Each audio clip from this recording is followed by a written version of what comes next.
So today on The Hard Way, we're going to do a price comparison between this and this. Pros and cons included. So I'll start off with the standard old switch box. Works perfectly, like I haven't really had any issues with it. Any issues have been caused by myself, not with the machine.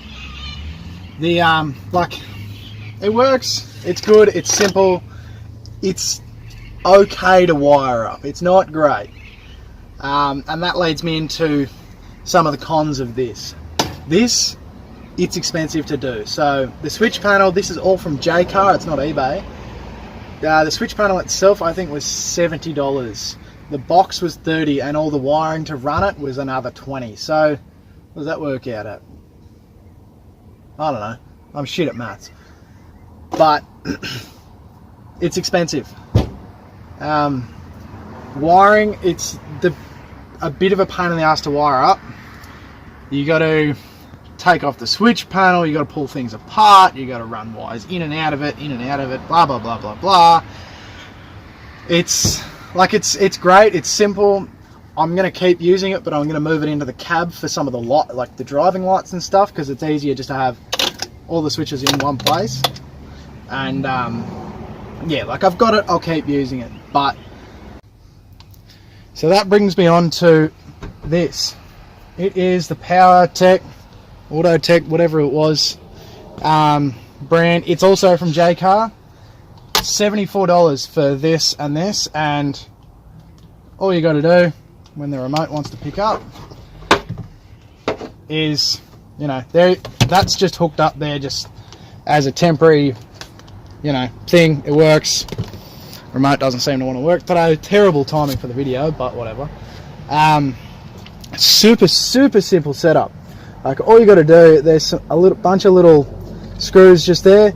You just loosen them off, plug your wire in, positive and negative. So it's real easy to hook up. I mean, that took me all of 5 minutes to wire up.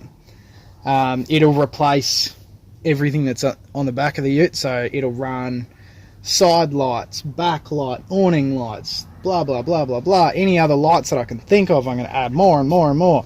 This thing is going to look like the bloody sun when I'm at camp, and it'll all be remote control, and for well under the price of a switch box. So that means I can be sitting in my chair with a few beers in my pocket. I don't have to move, I don't have to do anything. All I've got to do is press a button when it starts to get dark. The one thing I am going to have an issue with, and I know this is just a bit of a personal problem, but this is my problem anyway, is I know at some point I'm going to lose that controller. I have a habit of bloody losing everything. I always lose stuff. I'm constantly losing things. But, you know, I keep it in a safe place. It's kept in a good place up on the sun visor of the car. It's pretty easy setup. So what I'm going to do is show you just how truly easy it is to hook up something to this. So this is just an old pair of fog lights I had on the bull bar. All I'm going to do is get them unstuck, because now I've just got them stuck. Just going to split the wires.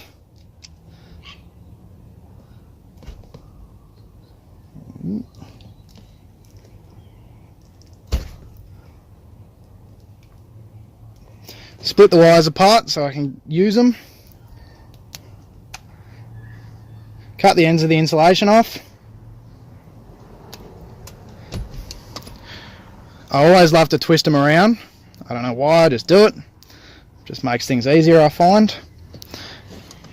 I'm going to go over to, we'll pick the 20 amp spot just because it's there, it's open, it's free. Undo these.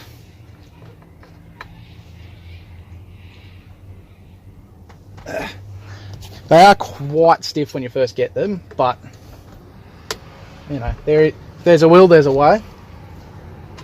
You just wind them in a bit, and then all you got to do, and this is legitimately all you've got to do, is go your red wire, which is my positive, into the positive terminal, screw it up like so. Still got the earth wire out, earth wire in, screw it in, done. Now if I can find my remote, which I can't because I lose things a lot. There it is. See if they'll turn on.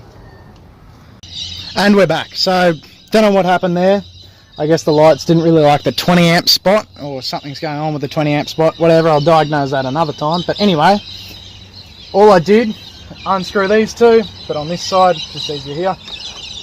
Unscrew these two, slide the wires into their correct spots, screw them back up, press the button. Look at that. Done. On. They're not like, these are lights just purely for the purpose of showing you guys how truly easy it was to install a light to that. They're not staying in here. There's no need for them in here.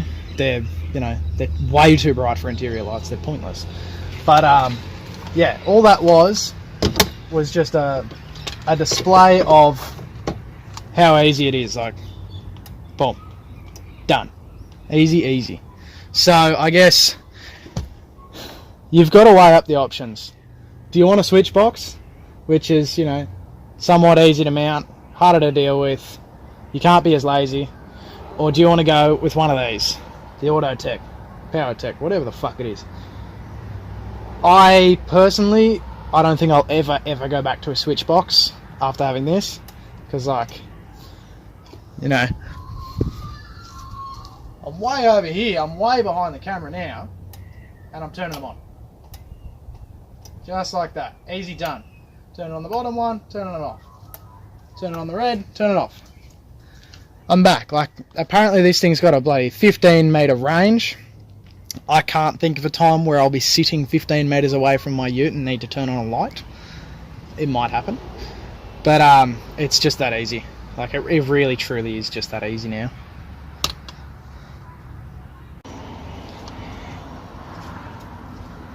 I'll also just do a bit of a range test. I don't actually know how far it'll go, but I'll go stand over there. Look, I'm here, turn it on this light. Here, turning on that light.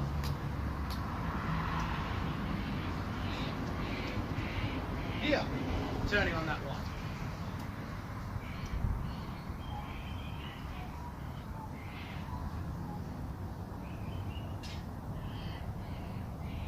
Here, turning on that light.